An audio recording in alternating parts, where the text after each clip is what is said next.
I'm Brianna Shigo. Welcome back to my Tuesday tips. Page 12 of 26, more definitions and descriptions and important things to read. So let's get right into it.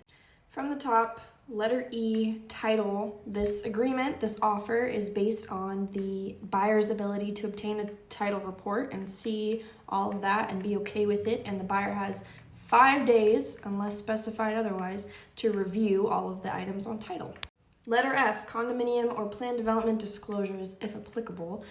This agreement, this contract is based upon the buyer getting these documents and reading them and being okay with them. It's contingent upon that. Letter G, review of leased or liened items contingency. This contract is contingent upon the buyer reading up on and understanding anything that is leased within this property or any kind of lien against this property. So let's say the seller has solar and they're leasing the solar. If the buyer buys that property, the buyer has to take over that solar lease. They have to assume the lease. So they would have to know that and know what that entails and be okay with that. Letter H, removal or waiver of contingencies with offer.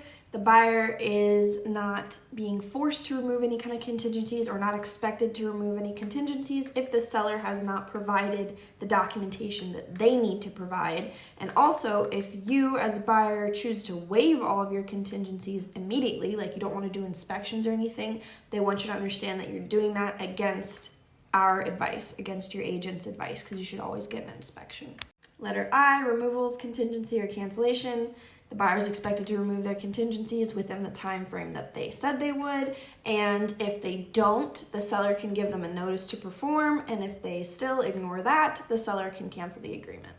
Letter J, sale of buyer's property. This states that this purchase is not contingent upon the buyer selling their current property to be able to buy this home, unless you checked a box that said that's what you're doing.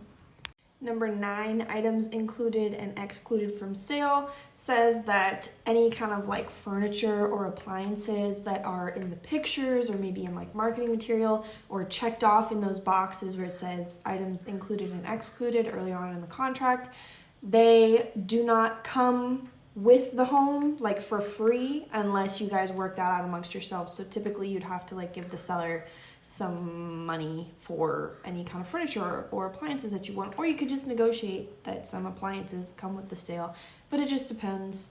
They're trying to say, in general, this is not for free. You have to pay separately if you want other things with the house. And finally, items included in sale, this big paragraph that goes down to the bottom of the top of that next page, talks about how everything that is fixed to a wall, so this means curtain rods, security systems, thermostats that are attached to the wall, anything attached to the wall, electrical, is coming with the home unless specified otherwise, okay? And the seller is saying that I own all of these things, they're mine, and they will transfer to you, clear of any liens or leases or anything like that. So that's page 12. Still a lot of important information for you to understand as a home buyer, and there's a lot more to it. And so if you ever have any questions or would like any clarification, I am here and I would be happy to help.